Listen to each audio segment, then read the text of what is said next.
एक ओंकार सतनाम करता पुरख निरभौ निर्वैर अकाल मूरत अजूनी सैभंग गुरप्रसाद जप आद सच जुगाद सच है भी सच नानक होसी भी सच। वाहिगुरु जी का खालसा वाहिगुरु जी की फतेह। Dear students, in this video I am going to cover the chapter producer equilibrium microeconomics. So producer equilibrium बहुत इंपॉर्टेंट पार्ट है माइक्रो इकोनॉमिक्स का। Producer equilibrium is the situation when the profits of producers are maximized. So overall output जिथे producers ਦੇ profits maximise ਹੋਣਗੇ ਉਹ ਵਾਲੇ output ਨੂੰ ਕੀ ਕਹਿੰਦੇ ਆ point of producer equilibrium. Suppose 10 units ਬਣਾ ਕੇ ਪ੍ਰੋਡਿਊਸਰਸ ਨੂੰ ਮੈਕਸਿਮਮ ਪ੍ਰੋਫਿਟ ਮਿਲ ਰਿਹਾ ਤਾਂ ਉਹਨੂੰ ਅਸੀਂ ਕਵਾਂਗੇ point of producer equilibrium. Producer equilibrium refers to the situation of profit ਮੈਕਸਿਮਾਈਜ਼ੇਸ਼ਨ। Producer strike his equilibrium at that level of output when profits are maximized. Producer strike his equilibrium at that level of output where his profits are maximized. So producer equilibrium the definition ਹੋ ਗਈ। So producer equilibrium ਦੇ ਲਈ ਸਾਨੂੰ ਪਤਾ ਹੋਣਾ ਚਾਹੀਦਾ ਹੈ profits maximize। So profit maximize ਤੋਂ ਪਹਿਲਾਂ ਤੁਹਾਨੂੰ ਇਹ ਪਤਾ ਹੋਣਾ ਚਾਹੀਦਾ ਹੈ profit ਦੋ ਤਰ੍ਹਾਂ ਦੇ ਹੈ। ਇੱਕ ਹੁੰਦਾ economic profit, ਇੱਕ ਹੁੰਦਾ ਅਕਾਊਂਟਿੰਗ ਪ੍ਰੋਫਿਟ। ਪ੍ਰੋਡਿਊਸਰ ਦੇ ਪੁਆਇੰਟ ਆਫ ਵਿਊ ਦੇ ਨਾਲ ਇੱਕ ਇਕਨੋਮਿਕ ਪ੍ਰੋਫਿਟ ਹੁੰਦਾ ਬੇਸਿਕਲੀ ਸਭ ਤੋਂ ਮੇਨ, ਤੇ ਇੱਕ ਹੁੰਦਾ ਅਕਾਊਂਟਿੰਗ ਪ੍ਰੋਫਿਟ। ਸੋ ਦੋ ਤਰ੍ਹਾਂ ਦੇ ਪ੍ਰੋਫਿਟਸ ਨੇ, economic profit and accounting profit. So economic profit ਦਾ ਮਤਲਬ ਕੀ ਹੈ? Total revenue minus revenue mean sale. Accounting profit ਵੀ ਕੀ ਹੈ? Total profit total revenue. Revenue ਦਾ ਮਤਲਬ ਹੁੰਦਾ ਸੇਲ। ਟੋਟਲ ਰੈਵਨਿਊ ਮਾਈਨਸ ਇੱਥੇ ਦੇਖੋ ਕੋਸਟ ਮਾਈਨਸ ਟੋਟਲ ਕੋਸਟ, ਪਰ ਇਹਦੇ 'ਚ ਜਿਹੜੀ ਟੋਟਲ ਕੋਸਟ ਹੋਊਗੀ ਨਾ ਤੁਹਾਨੂੰ ਦੱਸਦਾ ਟੋਟਲ ਕੋਸਟ ਵੀ ਦੋ ਤਰ੍ਹਾਂ ਦੀ ਹੈ। ਸੋ ਹੁਣ ਇਹਨਾਂ ਦੋਨਾਂ 'ਚ ਫਰਕ ਕੀ ਹੈ ਉਹ ਤੁਹਾਨੂੰ ਹੁਣੇ ਦੱਸਦੇ ਆ। ਟੋਟਲ ਕੋਸਟ ਦੋ ਤਰ੍ਹਾਂ ਦੀ ਹੁੰਦੀ ਹੈ, ਇੱਕ ਐਕਸਪਲਿਸਿਟ ਕੋਸਟ, ਇੱਕ ਇੰਪਲਿਸਿਟ ਕੋਸਟ। ਐਕਸਪਲਿਸਿਟ ਕੋਸਟ ਮੀਨਸ ਅਸੀਂ ਕੋਈ ਫੈਕਟਰ ਬਾਹਰੋਂ ਦੀ ਖਰੀਦਿਆ, ਉਹਦੀ ਜਿਹੜੀ ਕਾਸਟ ਹੈ ਦੈਟ ਇਜ਼ ਐਕਸਪਲਿਸਿਟ ਕਾਸਟ, ਬਾਹਰਲਾ ਕਾਸਟ। ਮੀਨਸ ਜਿਹੜੀ ਇੰਪਲਿਸਿਟ ਕਾਸਟ ਹੁੰਦੀ ਹੈ, ਜਿਹੜੀ ਸੈਲਫ ਸਪਲਾਈਡ ਫੈਕਟਰਸ ਹੈ, ਉਹਨਾਂ ਦੀ ਕਾਸਟ ਇਜ਼ ਕਾਲਡ ਇੰਪਲਿਸਿਟ ਕਾਸਟ। ਸੋ ਜਿਹੜੀ ਇਕਨੋਮਿਕ ਪ੍ਰੋਫਿਟ ਅਸੀਂ ਕੱਢਦੇ ਹਾਂ ਉਹਦੇ ਵਿੱਚ ਦੋਨੋਂ ਤਰ੍ਹਾਂ ਦੀ ਕਾਸਟ ਹੁੰਦੀ ਹੈ, ਐਕਸਪਲਿਸਿਟ ਕਾਸਟ ਵੀ ਤੇ ਇੰਪਲਿਸਿਟ ਕਾਸਟ ਵੀ। ਐਕਸਪਲਿਸਿਟ ਕਾਸਟ ਵੀ ਤੇ ਇੰਪਲਿਸਿਟ ਕਾਸਟ ਵੀ। ਤੇ ਇਹਦੇ ਵਿੱਚ ਜਿਹੜੀ ਅਕਾਊਂਟਿੰਗ ਪ੍ਰੋਫਿਟ 'ਚ ਸਿਰਫ ਐਕਸਪਲਿਸਿਟ ਕਾਸਟ ਹੁੰਦੀ ਹੈ, ਜਿਹੜੀ ਕਾਸਟ ਹੈ ਇਹਦੇ ਸਿਰਫ ਐਕਸਪਲਿਸਿਟ ਕਾਸਟ ਕਵਰ ਕਰੀ ਜਾਂਦੀ ਹੈ। ਅੱਛਾ ਹੁਣ ਮੇਰੀ ਗੱਲ ਧਿਆਨ ਨਾਲ ਸੁਣਨਾ, ਤੁਹਾਨੂੰ ਐਕਸਪਲਿਸਿਟ ਤੇ ਇੰਪਲਿਸਿਟ ਕਾਸਟ ਦਾ ਫਿਰ ਤੋਂ ਮਤਲਬ ਦੱਸ ਦਿੰਦੇ ਆ।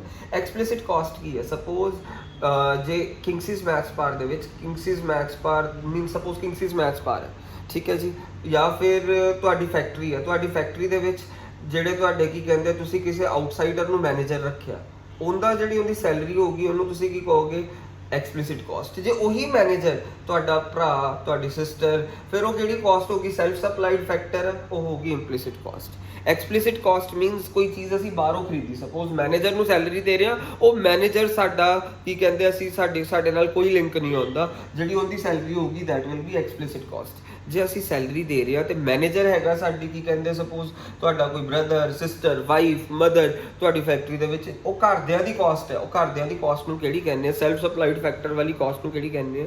ਇੰਪਲਿਸਿਟ ਕਾਸਟ। ਇਕਨੋਮਿਕ ਪ੍ਰੋਫਿਟ 'ਚ ਜਿਹੜੀ ਅਸੀਂ ਟੋਟਲ ਕਾਸਟ ਲੈਂਦੀ ਆ ਉਹਦੇ 'ਚ ਐਕਸਪਲਿਸਿਟ ਕਾਸਟ ਵੀ ਆਉਂਦੀ ਹੈ, ਇੰਪਲਿਸਿਟ ਵੀ ਆਉਂਦੀ ਹੈ, ਬਟ ਅਕਾਊਂਟਿੰਗ ਪ੍ਰੋਫਿਟ 'ਚ ਸਿਰਫ ਐਕਸਪਲਿਸਿਟ ਕਾਸਟ ਆਉਂਦੀ ਹੈ। ਇਹ ਚੀਜ਼ ਯਾਦ ਰੱਖਣਾ। ਹੁਣ ਪ੍ਰੋਡਿਊਸਰਸ ਤਿੰਨ ਯਾਨੀ ਜਿਹੜਾ ਪ੍ਰੋਡਿਊਸਰ ਹੈ ਤਿੰਨ ਤਰ੍ਹਾਂ ਦੀ ਸਿਚੁਏਸ਼ਨ ਤੋਂ ਗੁਜ਼ਰ ਸਕਦਾ। ਮੀਨਸ ਇੱਕ ਐਬਨੋਰਮਲ ਪ੍ਰੋਫਿਟ ਵਾਲੀ ਸਿਚੁਏਸ਼ਨ ਤੋਂ ਗੁਜ਼ਰ ਸਕਦਾ। ਯਾਦ ਰੱਖਣਾ ਪ੍ਰੋਡਿਊਸਰ ਤਿੰਨ ਸਿਚੁਏਸ਼ਨ ਚੋਂ ਨਿਕਲ ਸਕਦਾ। ਇੱਕ ਐਬਨੋਰਮਲ ਪ੍ਰੋਫਿਟ, ਇੱਕ ਕਿਹੜੇ ਪ੍ਰੋਫਿਟ ਹੈ? Normal profit. ਮੀਨਸ ਪ੍ਰੋਡਿਊਸਰ ਤਿੰਨ ਸਿਚੁਏਸ਼ਨ ਚੋਂ ਨਿਕਲ ਸਕਦਾ, ਐਬਨੋਰਮਲ ਪ੍ਰੋਫਿਟ, ਨਾਰਮਲ ਪ੍ਰੋਫਿਟ ਜਾਂ ਫਿਰ ਸਬ ਨਾਰਮਲ ਪ੍ਰੋਫਿਟ। ਸਬ ਨਾਰਮਲ ਪ੍ਰੋਫਿਟ ਨੂੰ ਲਾਸਿਸ ਵੀ ਕਿਹਾ ਜਾਂਦਾ, ਸਬ ਨਾਰਮਲ ਪ੍ਰੋਫਿਟਸ ਨੂੰ ਲਾਸਿਸ ਵੀ ਕਿਹਾ ਜਾਂਦਾ। ਤਿੰਨ ਸਿਚੁਏਸ਼ਨਸ ਤੋਂ ਨਿਕਲ ਜਾਂਦਾ। ਅੱਛਾ ਹੁਣ ਮੇਰੀ ਗੱਲ ਧਿਆਨ ਨਾਲ ਸੁਣਨਾ। ਐਬਨੋਰਮਲ ਪ੍ਰੋਫਿਟ ਦਾ ਕੀ ਮੀਨਸ? ਨਾਰਮਲ ਪ੍ਰੋਫਿਟ ਤਾਂ ਹੈ ਕਿ ਮਿਨੀਮਮ ਜੋ ਪ੍ਰੋਡਿਊਸਰ ਐਕਸਪੈਕਟ ਕਰਦਾ ਕਿ ਮਿਨੀਮਮ ਉਹਨੂੰ ਇੰਨਾ ਪ੍ਰੋਫਿਟ ਹੋਊਗਾ ਹੀ ਹੋਊਗਾ। ਮਿਨੀਮਮ ਪ੍ਰੋਫਿਟ ਜੋ ਆਪਣੀ ਇਨਵੈਸਟਮੈਂਟ ਤੇ ਐਕਸਪੈਕਟ ਕਰਦਾ ਉਹਨੂੰ ਨਾਰਮਲ ਪ੍ਰੋਫਿਟ ਕਿਹਾ ਜਾਂਦਾ। ਜੋ ਕੀ ਕਹਿੰਦੇ ਐਬਨੋਰਮਲ ਪ੍ਰੋਫਿਟ, ਜਦੋਂ ਦੇਖੋ ਕੋਈ ਮੈਂ ਤੁਹਾਨੂੰ ਦੱਸਦਾ ਕੋਈ ਨਵਾਂ ਪਲੇਅਰ ਕੋਈ ਪ੍ਰੋਡਿਊਸਰ ਮਾਰਕੀਟ 'ਚ ਆਉਂਦਾ ਨਾ, ਉਦੋਂ ਜਿਹੜਾ ਪ੍ਰੋਫਿਟ ਅਨਐਕਸਪੈਕਟਡਲੀ ਬਹੁਤ ਜ਼ਿਆਦਾ ਕਮਾ ਲੈਂਦਾ, ਉਹਨੂੰ ਐਬਨੋਰਮਲ ਪ੍ਰੋਫਿਟ ਕਹਿੰਦੇ ਆ। ਸਪੋਜ਼ ਹੁਣ ਜਿੱਦਾਂ ਆਪਟਿਕ ਫਾਈਬਰ ਵਾਲੀ ਟੈਕਨੀਕ, ਸਭ ਤੋਂ ਪਹਿਲਾਂ ਜਿੱਦਾਂ ਸਪੋਜ਼ ਜੀਓ ਲਿਆਇਆ, ਮੀਨਸ ਲੋਕਾਂ ਨੇ ਸਾਰਿਆਂ ਨੇ ਜੀਓ ਦੇ ਕਨੈਕਸ਼ਨਸ ਲਵਾ ਲਏ। ਆਪਟਿਕ ਫਾਈਬਰ ਵਾਲੀ ਟੈਕਨੋਲੋਜੀ ਇੰਡੀਆ 'ਚ ਲੈ ਕੇ ਆਇਆ, ਉਹ ਫਸਟ ਪਲੇਅਰ ਸੀਗਾ। ਫਿਰ ਉਸ ਤੋਂ ਬਾਅਦ 'ਚ ਉਹਦੀ ਕਾਪੀ ਕਰੀ ਏਅਰਟੈਲ ਨੇ। ਮੀਨਸ ਪਹਿਲਾਂ ਉਹਨੇ ਬੜੇ ਸਾਰੇ ਪ੍ਰੋਫਿਟ ਕਮਾ ਲਏ, ਫਿਰ ਕਸਟਮਰ ਸ਼ਿਫਟ ਹੋ ਗਏ ਥੋੜ੍ਹੇ ਬਹੁਤ ਏਅਰਟੈਲ ਦੀ ਤਰਫ। ਮੀਨਸ ਸੋ ਹੁਣ ਉਹ ਕਿਹੜੇ ਪ੍ਰੋਫਿਟ 'ਤੇ ਆ ਗਿਆ, ਨਾਰਮਲ ਪ੍ਰੋਫਿਟ 'ਤੇ। ਜਦੋਂ ਹੋਰ ਜ਼ਿਆਦਾ ਗੰਦ ਪੈ ਜਾਏਗਾ, ਹੋਰ ਪਲੇਅਰਸ ਆ ਜਾਣਗੇ, ਫਿਰ ਉਹ ਲੌਸਿਸ 'ਚ ਜਾਣਾ ਸ਼ੁਰੂ ਹੋ ਜਾਏਗਾ। ਪਹਿਲਾਂ ਇੱਕ ਬੰਦਾ ਸੀ ਬੇਸਿਕਲੀ ਮੋਨੋਪੋਲੀ ਦੇ ਵਿੱਚ ਨਾ, ਜਦੋਂ ਬੰਦੇ ਦੀ ਮੋਨੋਪੋਲੀ ਹੁੰਦੀ ਹੈ ਉਦੋਂ ਕੀ ਹੁੰਦਾ, ਉਹ ਨਾਰਮਲ ਪ੍ਰੋਫਿਟ ਕਮਾਉਂਦਾ। ਪਹਿਲਾਂ ਆਪਟਿਕ ਫਾਈਬਰ 'ਚ ਮੋਨੋਪੋਲੀ ਕਿੰਦੀ ਸੀ, ਵਨ ਮੈਨ ਰੂਲ ਕਿੰਦਾ ਸੀ, ਜੀਓ ਦਾ।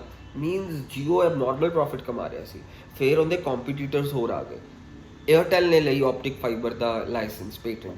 ਤਾਂ ਜਦੋਂ ਏਅਰਟੈਲ ਨੇ ਆਪਟਿਕ ਫਾਈਬਰ ਦਾ ਪੇਟੈਂਟ ਲਿਆ, ਜੀਓ ਦੇ ਕਈ ਕਸਟਮਰਸ ਏਅਰਟੈਲ ਵੱਲ ਚਲੇ ਗਏ। ਮੀਨਸ ਜੀਓ ਦੀ ਐਬਨੋਰਮਲ ਪ੍ਰੋਫਿਟ ਤੋਂ ਕਿਹੜੀ ਸਿਚੁਏਸ਼ਨ 'ਚ ਆ ਗਿਆ, ਨਾਰਮਲ ਪ੍ਰੋਫਿਟ 'ਚ। ਹੁਣ ਕੀ ਹੋਇਆ, ਏਅਰਟੈਲ ਨੂੰ ਦੇਖੋ ਦੇਖੀ ਵੋਡਾਫੋਨ ਵੀ ਆ ਗਿਆ, ਆਈਡੀਆ ਵੀ ਆ ਗਿਆ, ਸਾਰੇ ਆਪਟਿਕ ਫਾਈਬਰ ਟੈਕਨੀਕ 'ਚ ਆ ਗਏ। ਤਾਂ ਹੁਣ ਕੀ ਹੋਇਆ, ਉਹਨਾਂ ਦੀ ਮੀਨਸ ਜੀਓ ਦੇ ਕਸਟਮਰਸ ਏਅਰਟੈਲ ਦੇ ਕਸਟਮਰਸ ਅੱਗੇ ਕਹਿੰਦੇ ਚਲੇ ਗਏ ਆਈਡੀਆ ਵੋਡਾਫੋਨ ਦੇ ਵਿੱਚ। ਹੁਣ ਕੀ ਹੋਊਗਾ, ਮੀਨਸ ਪ੍ਰੋਫਿਟਸ ਦਾ ਮਾਰਜਿਨ ਬਹੁਤ ਘੱਟ ਜਾਏਗਾ। ਕਈ ਕਹਿਣਗੇ ਕਿ ਇਹ ਤਾਂ ਮੀਨਸ ਲੌਸਿਸ 'ਚ ਜਾਣੇ ਸ਼ੁਰੂ ਹੋ ਜਾਣਗੇ ਕਈ ਲੋਕ। ਹੁਣ ਕਈ ਪ੍ਰੋਡਿਊਸਰਸ ਕਹਿਣਗੇ ਕਿ ਇਹ ਤਾਂ ਘਟੀਆ ਕੰਮ ਹੈ, ਕੰਮ ਛੱਡੋ। ਮੀਨਸ ਆਹ ਵਾਲਾ ਜਦੋਂ ਕੋਈ ਪ੍ਰੋਫਿਟ ਕਮਾਉਂਦਾ ਹੁੰਦਾ ਨਾ, ਕੋਈ ਕਹਿੰਦਾ ਵਾਹ ਬਈ ਵਾਹ ਕਿੰਨੀ ਕਮਾਈ ਕਰਦਾ, ਆਪਾਂ ਉਸੇ ਕੰਮ 'ਚ ਜਾਂਦੇ ਹਾਂ।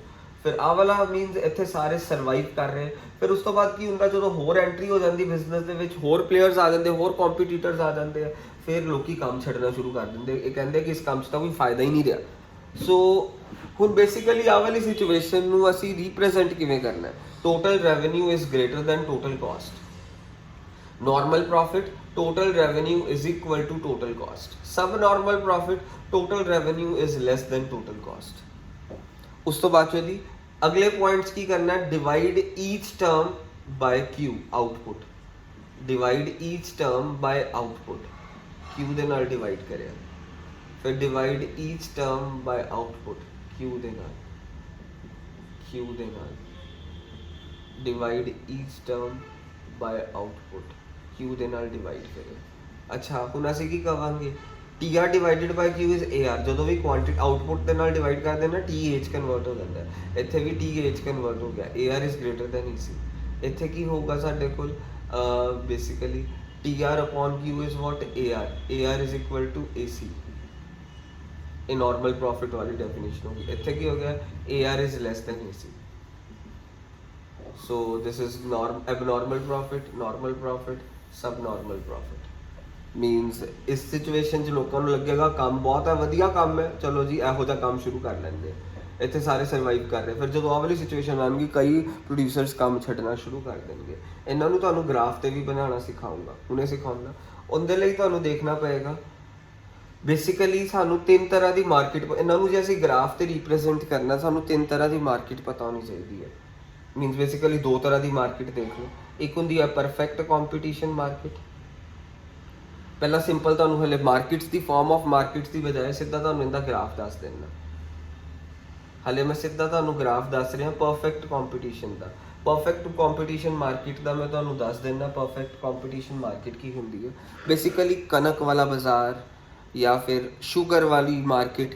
ਤੁਸੀਂ ਚਾਹੇ ਕਣਕ ਨੂੰ ਲੁਧਿਆਣਿਓਂ ਲੈ ਲਓ, ਚਾਹੇ ਬਠਿੰਡਿਓਂ ਲੈ ਲਓ, ਚਾਹੇ ਅੰਮ੍ਰਿਤਸਰੋਂ ਲੈ ਲਓ। ਕਣਕ ਦਾ ਭਾਅ 1800 ਰੁਪਏ ਬੋਰੀ ਸਰਕਾਰ ਨੇ ਡਿਟਰਮਾਈਨ ਕਰਿਆ, ਤਾਂ 1800 ਰੁਪਏ 'ਤੇ ਹੀ ਵਿਕਣੀ ਹੈ, ਜਿੱਥੇ ਮਰਜ਼ੀ ਚੱਲ ਜਾਓ। ਇਸ ਤਰ੍ਹਾਂ ਦੀ ਫਾਰਮ ਆਫ ਮਾਰਕੀਟ ਨੂੰ ਕੀ ਕਹਿੰਦੇ ਆ, ਪਰਫੈਕਟ ਕੰਪੀਟੀਸ਼ਨ ਮਾਰਕੀਟ। ਸੋ ਪਰਫੈਕਟ ਕੰਪੀਟੀਸ਼ਨ ਮਾਰਕੀਟ ਜਿਹੜਾ ਪ੍ਰਾਈਸ ਹੈ, ਪ੍ਰਾਈਸ ਨੂੰ AR ਕਿਹਾ ਜਾਂਦਾ। ਹੁਣ ਪ੍ਰਾਈਸ ਨੂੰ AR ਕਿਹਾ ਹੀ ਕਿਉਂ ਜਾਂਦਾ, ਉਹ ਧਿਆਨ ਨਾਲ ਦੇਖਿਓ। AR ਦਾ ਮਤਲਬ ਕੀ ਹੈ, TR divided by Q। T ਨੂੰ ਜੇ Q ਦੇ ਨਾਲ ਡਿਵਾਈਡ ਕਰ ਦਿੰਦੇ ਆ, ਤੁਹਾਨੂੰ ਦੱਸਿਆ ਨਾ A 'ਚ ਕਨਵਰਟ ਹੋ ਜਾਂਦਾ। ਜੇ ਅਸੀਂ T ਨੂੰ Q ਦੇ ਨਾਲ ਡਿਵਾਈਡ ਕਰਦੇ ਆ, A 'ਚ ਕਨਵਰਟ ਹੋ ਜਾਂਦਾ। Total revenue means total sales. Total revenue ਦਾ ਮਤਲਬ ਕੀ ਹੁੰਦਾ, ਟੋਟਲ ਸੇਲਸ। ਟੋਟਲ ਸੇਲਸ ਕਿੰਨੇ ਇਕੁਅਲ ਹੁੰਦੀਆਂ, ਪ੍ਰਾਈਸ ਇਨਟੂ ਕੁਆਂਟੀਟੀ। ਕਿੰਨਾ ਪ੍ਰਾਈਸ ਆ ਤੇ ਕਿੰਨੀ ਕੁਆਂਟੀਟੀ ਵੇਚੀਆਂ ਅਪੋਨ Q ਦੇ ਨਾਲ Q ਕੱਟਿਆ ਗਿਆ। ਮੀਨਸ AR ਕਿੰਦੇ ਇਕੁਅਲ ਆਇਆ, ਪ੍ਰਾਈਸ ਦੇ ਇਕੁਅਲ ਆਇਆ। ਯਾਦ ਰੱਖਿਓ, AR ਕਿੰਦੇ ਇਕੁਅਲ ਆਇਆ, ਤੁਹਾਡਾ ਪ੍ਰਾਈਸ ਦੇ ਇਕੁਅਲ ਆਇਆ। ਸੋ ਤੁਹਾਨੂੰ ਪਤਾ ਪਰਫੈਕਟ ਕੰਪੀਟੀਸ਼ਨ ਮਾਰਕੀਟ 'ਚ ਪ੍ਰਾਈਸ ਆਪਣਾ ਕੀ ਰਹਿੰਦਾ, constant.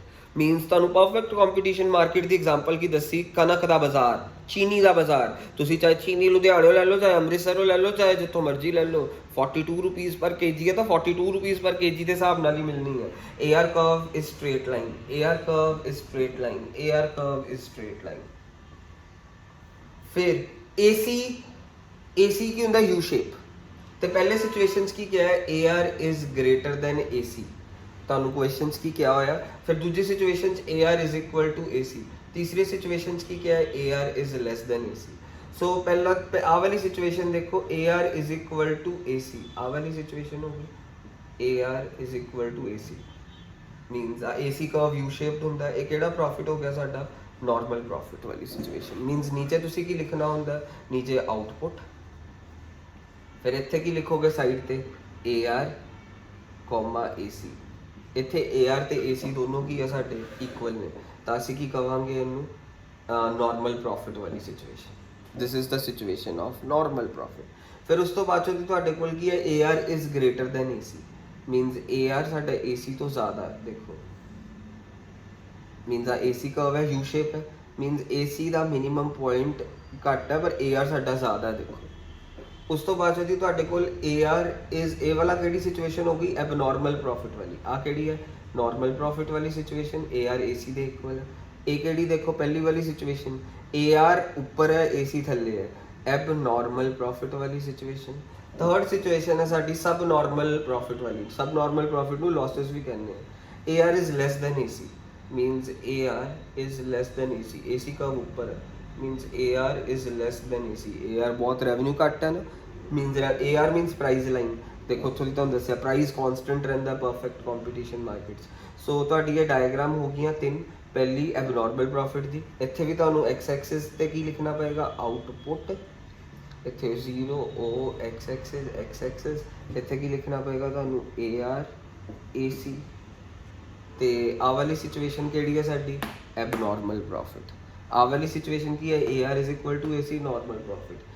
AR is less than AC AR less than AC ਇਹ ਕਿਹੜਾ ਹੋ ਗਿਆ ਸਬ ਨਾਰਮਲ ਪ੍ਰੋਫਿਟ ਦੈਟਸ ਇਟ